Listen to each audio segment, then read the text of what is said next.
শিমুলতলের জঙ্গলে বল্টু নামের এক শিয়াল তার বউ শিফার সাথে বাস করত। বল্টু শিয়ালের একটি মেয়ে সন্তানও ছিল।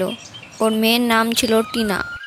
পাপা পাপা, কালকে তো কুরবানির ঈদ, তুমি এবারে কুরবানির জন্য পশু কিনবে না? মারে, কি যে বলবো তোকে বুঝতে পারছি না। জঙ্গলে অটো চালিয়ে যে টাকা পাই সে টাকা দিয়ে তো ভালো মতো সংসার চলে না।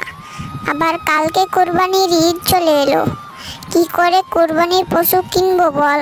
পাপা, আমাদের জঙ্গলে সবাই কুরবানির পশু কিনেছে।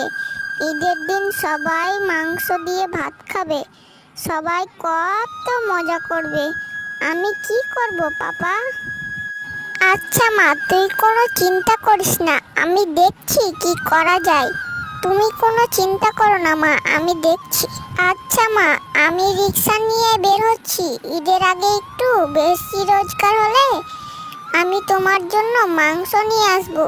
তুমি কোনো চিন্তা করো না আমার সোনা মা। এই বলে বল্টু শিয়াল জঙ্গলে রিক্সা নিয়ে বেরিয়ে পড়ে।